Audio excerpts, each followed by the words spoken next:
তোমরা নিশ্চয়ই দেখেছো যে আমার ছেলের টিফিনে আমি একদিন আঙুরের প্যানকেক দিয়েছিলাম। সেই আঙুরের প্যানকেক খেয়ে আমার ছেলের খুবই ভালো লেগেছে।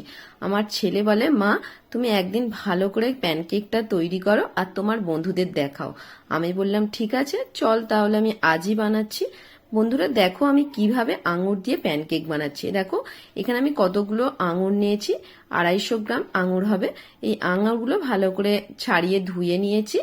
এরপরে আমি 2টো ডিম ফাটিয়ে দিয়ে দিচ্ছি এই আঙুরের মধ্যে, আর পরিমাণ মতন চিনি দিয়ে দিচ্ছি। যে যেমন মিষ্টিটা পছন্দ করবে সেই রকমই চিনিটা দিচ্ছি। আমি এখানে বড় হাতার 1 হাতার একটু বেশি চিনি দিয়েছি। দিয়ে সবকিছু একসঙ্গে মিশিয়ে নিয়ে আমি একটা মিক্সার জারের মধ্যে ঢেলে নিচ্ছি। মিক্সার জারটা একবার ঘুরিয়ে নিয়ে তারপর তোমাদের কাছে আসছি। দেখো মিক্সার জারটা ঘুরিয়ে নিয়ে এসেছি। এরপরে একটা বড় বাটির মধ্যে আমি একটা ছাঁকনি নিয়ে নিয়েছি, বড় সাইজেরই ছাঁকনিটা। এই যে এখানে যে জুসটা যে বেরিয়েছে সেই জুসটা আমি একটু ছেঁকে নিচ্ছি। এই যে আঙুরের যে ওপরের খোসাটা রয়েছে সেটা যাতে না থাকে সেই জন্য আমি জুসটা ভালো করে একটু ছেঁকে নিচ্ছি।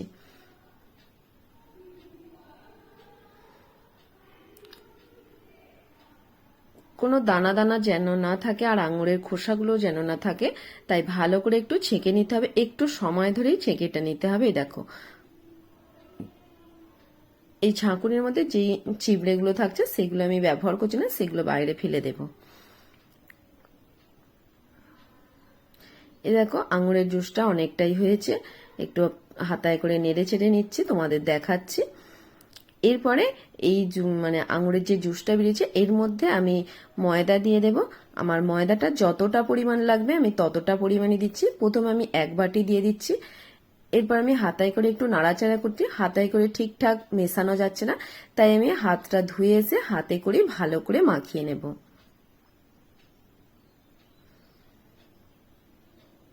দেখো হাতটা ধুয়ে এসেছি, হাত দিয়ে ভালো করে মাখিয়ে নেব।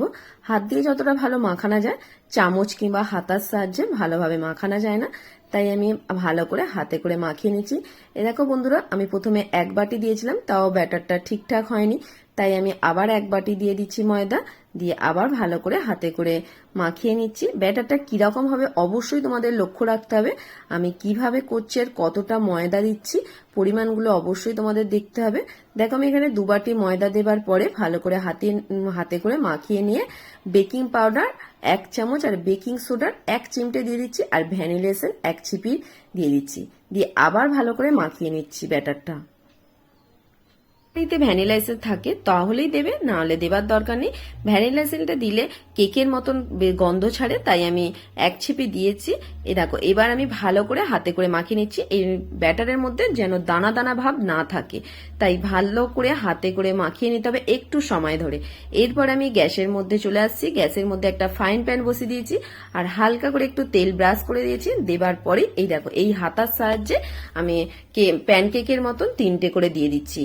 তোমরা এখানে একটাও দিতে পারো, আবার 3টে 4টে যে যেমন খুশি বানাতে পারো। তারপরে আমি চাপা দিয়ে দিচ্ছি 2 মিনিটের জন্য। চাপা খুলে তোমাদের দেখাচ্ছি। এই দেখো চাপা খুলে আমি প্রথমে উল্টে দিচ্ছি। দেখো পিছনের কালারটা কত সুন্দর দেখতে লাগছে বলো তো।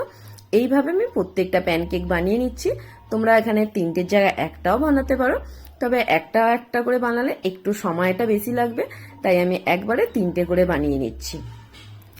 এই রকম প্যানকেক তোমরা যদি বাচ্চাদের টিফিনে দাও, বাচ্চারা খুবই মজা করে টিফিনটা পরিষ্কার করে তারপরে বাড়ি আসবে। দেখো এইভাবে প্যানকেকগুলো তৈরি হলো আর খুবই নরম হয়। তারপরে আমি প্যানকেকগুলো তুলে নিচ্ছি, 2-1 উল্টে পাল্টে ভেজে নেবার পরেই দেখো আবার আমি 3টে দিয়ে দিচ্ছি, একইভাবে উল্টে দিচ্ছি 2 মিনিট পরে। আজকের এই আঙুর দিয়ে প্যানকেকটা কেমন লেগেছে অবশ্যই তোমরা কমেন্ট করে জানাবে। যদি ভালো লাগে লাইক শেয়ার করতে একদমই ভুলবে না অবশ্যই।